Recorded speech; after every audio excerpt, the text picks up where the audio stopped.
Good day, folks. This is Bob with news, with views, thanking my cameraman Subedar Ashraf Khan for this lovely gift for my 100th broadcast. Unbelievable. What do we have today is the surprise. It's surprise elections in Nepal next year. What does it say? Sunday morning Oli dropped a bombshell on his rivals in the ruling Nepal Communist Party. PM Oli's cabinet recommended dissolution of the 275-member House of Representatives that was elected in 2017. There goes another pin in the neighborhood and the encirclement being planned by China. Because why is that so? It says, Indrani Bagchi writes, India has maintained silence over the development with top level government sources saying it's Nepal's internal matter, but it's watching the unfolding events closely. Given the testy relations with Nepal in the past year, the turn of events may not please China either, as its ambassador in Kathmandu has been laboring to keep the NCP united. Well, I guess it's a huge blow for democracy, and that should concern India. There's another problem with actually India and its approach to Nepal is that India can't figure out. The previous government wanted a push for a democracy. This government, based on the kind of folks it sends there, including Ram Madhav, probably hopes that it's a Hindu kingdom. So I don't know. So that's why there's some confusion in our parlays and outreach to Nepal. That's my own opinion. So what does this one say? Unconstitutional, undemocratic. With this move, Mr. Oli has destroyed his credentials and legacy. And even those who may have supported his belligerent nationalism against India have turned against him. It is a lesson that a chauvinist leader who believes in ethnic supremacist politics and ultra-nationalism is also often undemocratic. Well, that story sings very similar to some other countries I know that I am close to. Much against Chinese hopes, the Nepalese communists will split. And this, frankly, is good for Nepali democracy. For India, it is important to read the situation right. It must not be seen as interventionist and let the domestic debate play out. But at the same time, it must not be seen as backing Mr. Oli. The recent rapprochement with him has led to doubts on the Nepalese street and stand up strongly for democracy. And this is important. It just seems, we had this huge amount of people who went there. And now it just when this happens, it almost seems that we had a hand to play in it. And again, we'll come out looking like the bad boys, which is actually China, right? What does it say? Crisis in Kathmandu. The CPN, UML and the CPN Maoist had been bitter rivals after the communist movement split in the 1990s over the ideological issues, and the Maoists launched a guerrilla war against Kathmandu. For years, Oli had demanded that Maoists under Pushpa Kamal Dahal be held accountable for war crimes, including the killing of CPN UML cadre. So, eventually, this relationship being pushed together by China was going to collapse under the weight of its contradiction. Just like the relationship between Pakistan and China is eventually going to do, because one is mercantilist and the other is ultra-religious. Now, what does Ranjit Ray write? Oli has played a chess move to save his position, impact on Nepal to be seen. What does he say? Chinese efforts to facilitate a patch-up between the two factions of the Nepal Communist Party were unsuccessful. As long as the Chinese were supporting Oli, things were fine. But when Oli realized that China was more interested in the NCP remaining united rather than in the continuation of his leadership, his strategy changed. Oli changed tack and started making overtures to India. India responded positively by sending a series of visitors, including the Chief of RAW, the Army Chief, the Foreign Secretary, and most recently the head of the Foreign Affairs Cell of the BJP to Nepal in quick succession. And I think the last may have been a mistake, and I think maybe the RAW may have been a mistake. The other two are understandable, folks. I think, again, we just don't want to be seen to be looking like we've, put our hand in a pit of vipers. More after the break. Next Press Logistics Limited provides Army driver, highly disciplined, fighting fit, duty ourselves. I love Max Press Logistics Limited. Welcome back, folks. And as usual, a small action in China and hopes spring eternal, as Shishir Gupta writes. India hopeful after PLA commander moved out. Chinese General Zhao Zongqi, seen as the man responsible for LAC standoff and Doklam, has been replaced with General Zhang Zudong. So, and this Zudong is somebody who does not have any political exposure, while Zhao Zhenqiu had further ambitions to become, get to the central committee. But what I'd like to say here is, folks, let's not pay too much heed to this. The reason is because eventually all the strings are being pulled by Xi. And these are all false shafts that China's throws, and they've done it before. And I've read about it. They've done it before. They pass, they move back, they feint, they fake, and India tends to fall for a lot of them because India is always looking for a positive outcome. But I don't think we should give them more credence. Keep watching. She's waste and she's mind here, folks.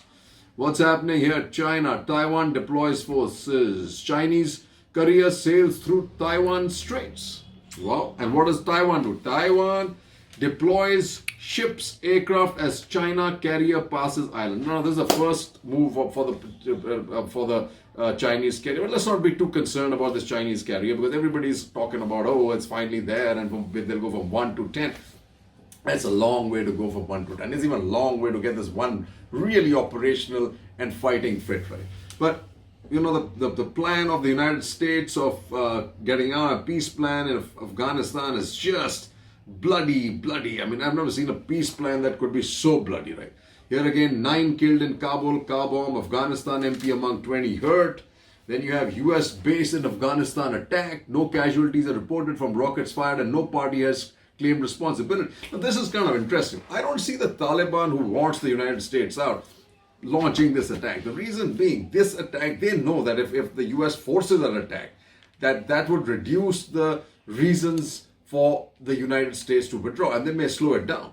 So maybe there is something else at play. Maybe the IS, maybe Daesh, maybe somebody else. But it doesn't look like something that the Taliban would do, the Taliban that wants the United States out, right? But in the meantime, you have Afghan troops kill at least 74 Taliban terrorists. A small article, but obviously this fisticuffs is continuing. I'm not sure how we can have a peace plan. But let's see. Let's see. And what's happening? What's Trumpy up to? He says US to close last 2 consulates in Russia, says Trump administration. That's really interesting. So they actually, it's like a burnt field project. When Biden comes on, he's going to have a lot to deal with, right? And what does Razul Laskar write? Russia gets Indo-Pacific vision, has Quad concerns. Russian ambassador Nikolai Kudashev also called for enhanced dialogue between India and China against the backdrop of the standoff along the line of actual control, saying that this is a key for taking forward ties between the two countries and for regional stability and security. But firstly, why does that really matter to them, right? Why should they be the policeman for regional security? That's because, folks, it's a middle power, and it's seeing its power just getting smashed out of the window. They've got nothing left except between oil and gas may not be that important anymore. But hey, who is to tell them that? So he says, Pacific Ocean Initiative, but back greater engagement within existing multilateral mechanisms such as Shanghai, SCO, and the BRIC. So anything that has Russia and China is what Russia is concerned about, right, folks? It says they want a Eurasian partnership which should bring the two ends together, which could bring together Russia vision, the Chinese vision, and the India vision. India vision, folks, and afterthought, right? But while they are debating the Quad, India is not losing any time by sending its own message, but it should do it some more bravely and more openly. Modi to meet Vietnam PM today, talk defense and security, and then out you go. In message to China, Modi bats for a fair code in SCS. India signs 7 agreements with Vietnam and hoping oil and gas is one of them, and defense equipment is one of them. Defense training is already a part of it, right? And right there, Russia pushes for S-400 deal, but criticizes Quad. I think as long as it continues to criticize the Quad, right? I'm not sure the S-400 deal is going to do anything for us, right? It says, despite US sanctions threat, S-400 deal advancing well. As far as India is concerned, we share the same platform. India's position is crystal clear. No sanctions are acknowledged other than those applied by the UN Security Council. Folks, let's say this. We really don't need to worry about sanctions from the United States. They probably won't happen. If they happen, they're going to be on the softer side. This is in India's national interest. They should just scrap the S-400. Something tells me that things are not proceeding as far as the Russians, as fast as the Russians hope that them to be. That's why this is not coming out constantly that this proceeding well, this proceeding well, this proceeding well. Well, let's see. Let's wait and see, folks. More after the break. In time and in a frame. Welcome back, folks. What China and Pakistan does is kind of incredible. Here it comes out. Pakistan, China join hands against India at UN using TTP bogey. Islamabad moves UN panel separately to get TTP's Chaudhry delisted. Now, this is kind of strange, right? So you can see what Pakistan and China are absolutely working to the detriment of India. And then you have Russia, who has the audacity, after having signed this Pakistan to start building LNG pipeline with Russia in July, to say India should not worry about our ties with Pakistan, says Russia. Now, look, we are not worried about their ties with Russia. If Russia wants to join a sinking boat, they're more than welcome to it. Now, so they tried it with Turkey. Turkey hammered them by taking Azerbaijan. China, they're a minor, small partner. Pakistan, hey, they couldn't handle Afghanistan. They definitely won't be able to handle Pakistan. However, but do remember, Russia is responsible, in my opinion, for having negotiated the Haji Pir Pass in 1965 in Tashkent as ex-USSR to be given back to Pakistan. They have absolutely not our interest in mind, folks. It is just their plain national interest. The earlier we realize it, the better it is. So this LNG pipeline, Russia, you figure where is that gas going to go, right?